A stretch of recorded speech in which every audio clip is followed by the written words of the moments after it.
Hello বন্ধুরা, আজকে আমার প্রথম ভিডিওতে আপনাদের সবাইকে স্বাগত। আজকে আমার ছোট বাগানের কিছু অতিথিদের সাথে আপনাদের আলাপ করাবো।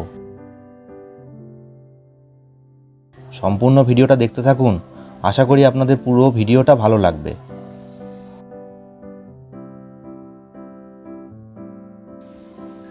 এটি একটি জবা ফুল গাছ, হলুদ জবা। আমার মিসেস এটাকে নার্সারি থেকে পছন্দ করে কিনে এনে বসিয়েছে।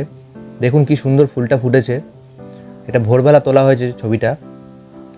তার খুব যত্নের গাছ, চেষ্টা করে যত্ন করার। এটি একটি রক্তগাঁদা। সচরাচর এখন দেখতে পাওয়া যায় না সেভাবে, তবু চেষ্টা করেছি খুঁজে এনে বসানোর। আর আমার দেখুন কি সুন্দর বিন গাছ হয়েছে। বিন গাছে ছোটো ছোটো বিন হয়েছে, এগুলো আমার ছেলে বসিয়েছে, সব ছেলের হাতে গাছ। খুব সুন্দর হয়েছে বিন গাছগুলো, কিন্তু স্ট্রবেরি গাছটা একদম ভালো হলো না, দুঃখের বিষয়। আর এটা ছোট করে পালং শাক বসানো হয়েছে। পালং শাকগুলো বেশ ছোট্ট জায়গার মধ্যে ভালোই হয়েছে, যেটুকু পেরেছি যত্ন করতে সেইটুকুর মধ্যেই হয়েছে। যাক, ভালোই হয়েছে। এইটাতেও ছোট ছোট পালং শাক হয়ে রয়েছে, কিছু মূলো শাকও হয়েছে অল্প করে। আর এর মধ্যেখানে আমার ছেলে একখানা আলু গাছ বসিয়ে দিয়েছে। এই পাশের টবটায় দেখা যাচ্ছে আলু গাছ। আলু গাছটা এতটাই বড় হয়ে গেছে, লম্বা হয়ে যাচ্ছে। যাই হোক, এবার আসছে লেবু গাছ। এই লেবু গাছটায় কদিন আগে প্রচণ্ড লেবু হয়েছিল। এখন লেবুগুলো সব পেটে ফেলা হয়েছে এবং গাছটাকে কেটে ফেলা হয়েছে, ছেটে দেওয়া হয়েছে, যাতে নতুন করে আবার পাতা গজাতে পারে এবং ফুল আসতে পারে। পাতি লেবু গাছ, এর পাশেও আর একটা লেবু গাছ আছে। এই দুটো গাছে প্রচণ্ড লেবু হয়েছে, প্রচুর লেবু পেয়েছি আমি এবারে। গত বছরও পেয়েছিলাম, এবছরও পেয়েছি। দুটো গাছকেই ছোট ছোট করে ছাঁটা হয়েছে। এখন দেখা যাক নেক্সট কবে আসে। এটা একটা কমলা লেবু গাছ, কিন্তু ভালো করে হলো না গাছটা। এইখানে টবেও আমি বসিয়েছিলাম পালং শাক এবং বিন গাছ। সবই আমার ছেলের দৌলতে হয়েছে। ছেলে আমাকে বলেছে, বাবা বসাও। এই কামরাঙা গাছটা কিছুতেই ঠিক করা গেল না।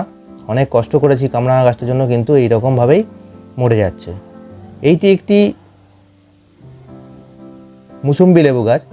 মুসম্বি লেবু এবছর প্রচুর হয়েছিল, প্রায় 22 থেকে 23খানা মতো মুসম্বি লেবু হয়েছিল এই গাছটায়। আর এইটা হচ্ছে আমার মিসেসের ইনডোর প্ল্যান্ট, যেগুলোকে রোদ দেওয়ার জন্য ছাদে দেওয়া হয়েছে। জল দিয়ে ছাদে দেওয়া হয়েছে। তার খুব শখের এগুলো ইনডোর প্ল্যান্টগুলো।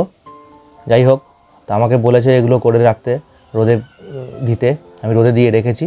দেখা যাক, গাছগুলো আরও সুন্দর হবে।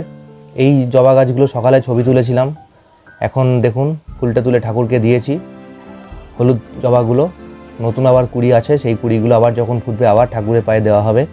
পাশের জবা গাছটা ভালো। এইটা হচ্ছে টমেটো গাছ, কিন্তু টমেটো গাছটা অত্যাধিক সারের জন্য পাতাগুলো কুঁকড়ে গেছে, পাতাগুলো ভালো হলো না। পাশের লঙ্কা গাছটাও তাই। লঙ্কা যখন হয়েছিল আবার কেটে দিয়েছিলাম, কেটে দেওয়ার পর নতুন করে হয়েছে, কিন্তু ভালো হলো না গাছটা। আজকের ভিডিওটি আপনাদের কেমন লাগলো সেটা অবশ্যই জানাবেন। এরকম আরও ভিডিও নিয়ে আমি শুভজিৎ আবার আসব। ভিডিওটি লাইক করে দেবেন ও আমার চ্যানেলটিকে সাবস্ক্রাইব করে দেবেন। আর কমেন্টে জানাবেন আপনাদের পছন্দের গাছ কোনটি। ধন্যবাদ।